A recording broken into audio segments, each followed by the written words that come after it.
ನಾರಾಯಣಂ ಸುರಗುರುಂ ಜಗದೇಕನಾಥಂ ಭಕ್ತಪ್ರಿಯಂ ಸಕಲಲೋಕನಮಸ್ಕೃತಂ ಚ ತ್ರೈಗುಣ್ಯವರ್ಜಿತಮಜಂ ವಿಭುಮಾದ್ಯಮೀಶಂ ವಂದೇ ಭವಗ್ನಮಮರಾಸುರಸಿದ್ಧವಂದ್ಯಂ ವ್ಯಾಸಂ ವಸಿಷ್ಠನಪ್ತಾರಂ ಶಕ್ತೇಃ ಪೌತ್ರಂ ಅಕಲ್ಮಷಂ ಪರಾಶರಾತ್ಮಜಂ ವಂದೇ ಶುಕತಾತಂ ತಪೋನಿಧಿಂ. ಶ್ರೀ ಗುರುಭ್ಯೋ ನಮಃ. ಹರಿ ಓಂ. ವಿಷ್ಣು ಸಹಸ್ರನಾಮ ಸ್ತೋತ್ರದ 55ನೆಯ ಶ್ಲೋಕದ ಚಿಂತನೆಯನ್ನು ಇವತ್ತು ಮಾಡೋಣ. ಜೀವೋ ವಿನಯಿತಾ ಸಾಕ್ಷಿ ಮುಕುಂದೋ ಮಿತವಿಕ್ರಮಃ ಅಂಬೋ ನಿಧಿರನಂತಾತ್ಮ ಮಹೋದಧಿಶಯೋಂತಕಃ. ಭಗವಂತನ ಅದ್ಭುತವಾದ 8 ಹೆಸರುಗಳ ವರ್ಣನೆ ಈ ಶ್ಲೋಕದಲ್ಲಿ ಬರ್ತಾ ಇದೆ. ಪರಮಾತ್ಮ ಸಕಲ ಜೀವರನ್ನು ನಿಯಂತ್ರಿಸುವವನು. ಅಷ್ಟೇ ಅಲ್ಲ, ಆ ಎಲ್ಲ ಜೀವರಿಗೆ ಜೀವವನ್ನು, ಜೀವ ಕಳೆಯನ್ನು, ಜೀವಶಕ್ತಿಯನ್ನು ಕೊಡುವವನು. ಜೀವಯತಿ ಜನಾನ್ ಇತಿ ಜೀವ ಅಂತ. ಪರಮಾತ್ಮನನ್ನು ಜೀವ ಅಂತ ಕರೀತಾರೆ. ಯಾಕೆ? ನಮ್ಮೆಲ್ಲರ ಚೈತನ್ಯದ ಮೂಲ ಸ್ರೋತಸ್ಸು ಅದು ಪರಮಾತ್ಮ. ಆದ್ದರಿಂದ ವಿನಯಿತ ಸಾಕ್ಷಿ. ವಿನಯಿತ, ವಿನಯವನ್ನು ಹೊಂದಿರುವಂತಹ ಭಕ್ತರಿಗೆ ಅವರ ವಿನಯವನ್ನು ದೃಢೀಕರಿಸುವವನು, ಅದಕ್ಕೆ ಸಾಕ್ಷಿಯಾಗಿರುವವನು, ಅದರ ನಿಜವಾದ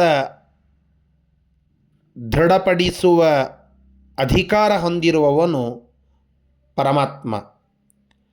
ನಮ್ಮ ವಿನಯ ಅದು ನಮ್ಮ ಆಭರಣವಾಗಬೇಕು. ಆ ವಿನಯಾಭರಣದಿಂದ ಭೂಷಿತರಾಗುವ ದಾಸರನ್ನು ಗುರುತಿಸುವವನು ಯಾರು? ನಮ್ಮಲ್ಲಿ ಅನೇಕ ಪ್ರಶ್ನೆ ಬರ್ತದೆ. ನಾವು ಬಹಳ ವಿನಯವಂತರಾಗಿ ಬಿಟ್ಟರೆ ಜಗತ್ತಿನಲ್ಲಿ ಕೆಲಸವಾಗುವುದಿಲ್ಲ. ನಾವು ಬಹಳ ಮುಗ್ಧರಾದಂತೆ ಆಗಿಬಿಡುತ್ತೇವೆ. ಇವತ್ತಿನ ಕಾಲದಲ್ಲಿ ವಿನಯವನ್ನು ಗುರುತಿಸೋರು ಯಾರು? ಹೀಗೆಲ್ಲ ಬರ್ತದೆ. ಭಗವದ್ವಿಷಯಕವಾಗಿ ನಾವು ವಿನೀತರಾಗಿ ವಿನಯವಂತರಾಗಿ ಇದ್ದರೆ ನಮ್ಮ ವಿನಯವನ್ನು ನೋಡಿ ಗುರುತಿಸಿ ಅದಕ್ಕೆ ವರ ಕೊಟ್ಟು ಅದಕ್ಕೆ ಸಾಕ್ಷಿಯಾಗುವವನು ಪರಮಾತ್ಮನೇ. ಅದನ್ನು ವಿಷ್ಣು ಸಹಸ್ರನಾಮ ಹೇಳುತ್ತದೆ, ವಿನಯಿತ ಸಾಕ್ಷಿ. ಮುಖ್ಯಪ್ರಾಣದೇವರ ರೂಪರಾದಂತಹ ಶ್ರೀಮದ್ ಆಚಾರ್ಯರು ದೊಡ್ಡ ಬದರಿ ಅಂತ ನಾವೇನು ಕರೀತೇವೆ, ಅದೃಷ್ಟವಾದ ಬದರಿ, ನಾವು ನೋಡದೇ ಇರುವಂತಹ ಬದರಿ. ಅಲ್ಲಿ ವೇದವ್ಯಾಸ ರೂಪಿ ಪರಮಾತ್ಮ ಇರುವ ಸಂದರ್ಭದಲ್ಲಿ ಹೊರಡುತ್ತಾರೆ. ಆ ಬದರಿಗೆ ಹೋದಾಗ ಅತ್ಯಂತ ವಿನಯಶೀಲರಾದ ಆ ಶ್ರೀಮದಾಚಾರ್ಯರನ್ನು, ಶ್ರೀಮದ್ ಆನಂದತೀರ್ಥ ಭಗವತ್ಪಾದಾಚಾರ್ಯರನ್ನು ವೇದವ್ಯಾಸ ದೇವರು ಅಪ್ಪಿಕೊಳ್ಳುತ್ತಾರೆ ಎಂಬುದಾಗಿ ಸುಮಧ್ವವಿಜಯದಲ್ಲಿ ನಾವು ಕೇಳುತ್ತೇವಲ್ಲ. ವಿನಯಾಭರಣೇನ ಭೂಷಿತಃ. ವಿನಯಾಭರಣದಿಂದ ಭೂಷಿತರಾದ ಶ್ರೀಮದಾಚಾರ್ಯರು ಭಗವಂತನ ಎದುರಿಗೆ ಬಂದು ನಮಸ್ಕರಿಸಿದರೆ ಅದಕ್ಕೇನು ಕೊಟ್ಟರು? ಆಲಿಂಗನವನ್ನೇ ಆ ವೇದವ್ಯಾಸ ದೇವರು ಕೊಟ್ಟಿದ್ದಾರೆ ಅಂತ ನಾವು ಕೇಳುತ್ತೇವೆ. ಹೀಗಾಗಿ ನಮ್ಮ ವಿನಯವನ್ನು ಗುರುತಿಸುವ, ಅದಕ್ಕೆ ಸಾಕ್ಷಿಯಾಗುವ ವ್ಯಕ್ತಿ ಮತ್ತೊಬ್ಬರು ಯಾರೂ ಅಲ್ಲ, ಭಗವಂತ ಅಂತ. ಹೀಗಾಗಿ ನಾವು ವಿನಯವಂತರಾಗಿ ಇರಬೇಕು. ವಿನಯಿತಾಯಾಹ ವಿನಯವತ್ತಾಯಾಹ ಸಾಕ್ಷಿ ದ್ರಷ್ಟ ಇತಿ ವಿನಯಿತಾ ಸಾಕ್ಷಿ. ಮುಕುಂದಃ ಮುಕ್ತಿಂ ದದಾತಿ ಇತಿ ಮುಕುಂದಃ ಅಂತ. ಮೋಕ್ಷವನ್ನು ಕೊಡುವಂತಹ ಸ್ವಾಮಿ. ಇಮಂ ಮೋಕ್ಷಮೇತೆ ಭಜಂತೆ ಸದೇತಿ. ಮುಕುಂದ ಪ್ರಸಾದಾತ್, ಮುಕುಂದನ ಪ್ರಸಾದ ಇದ್ದರೆ ಒಬ್ಬ ಸಾಧಕ ಮೋಕ್ಷವನ್ನು ಪಡೆಯಬಲ್ಲ, ಒಬ್ಬ ಸಜ್ಜನ ಮೋಕ್ಷದ ಮಾರ್ಗದಲ್ಲಿ ಹೊರಡಬಲ್ಲ, ಒಬ್ಬ ಮುಮುಕ್ಷು ಮೋಕ್ಷವನ್ನು ಪಡೆಯಬಲ್ಲ ಅಂತ ಶಾಸ್ತ್ರ ಹೇಳುತ್ತದೆ.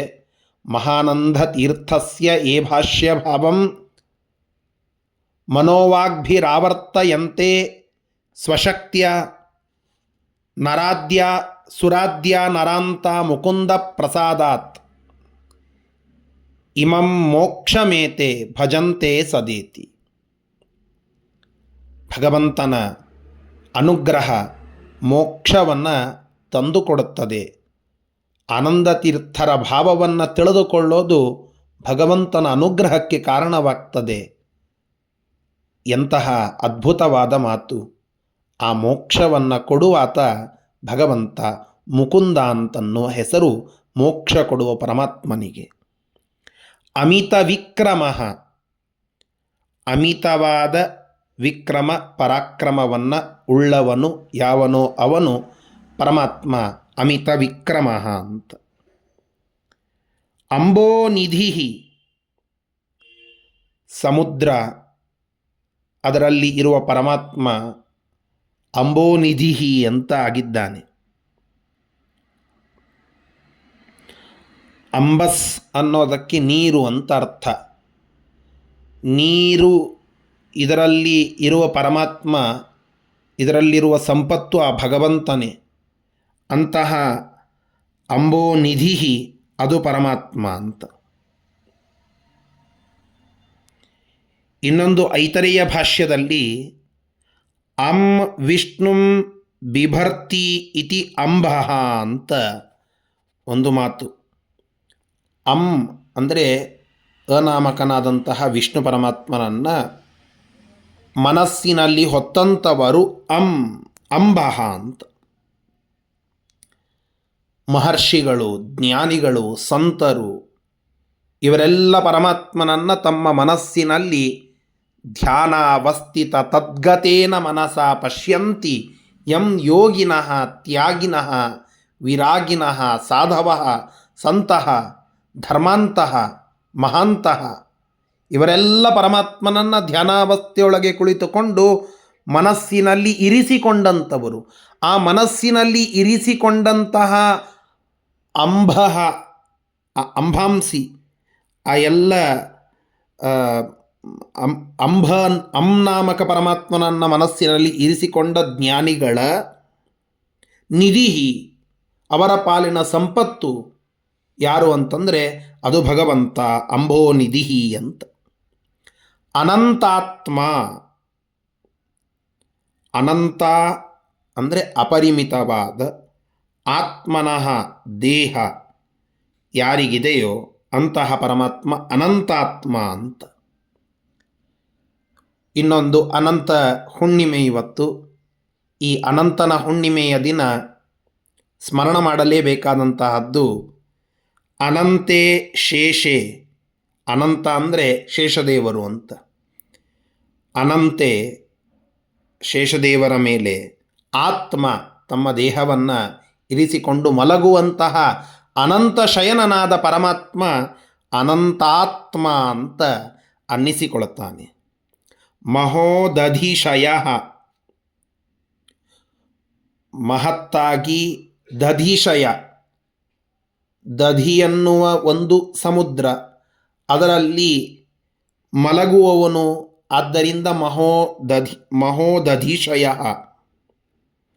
ಇನ್ನೊಂದು ಮಹತ್ತೂ ಹೌದು, ದಧಿಶಯನೂ ಹೌದು.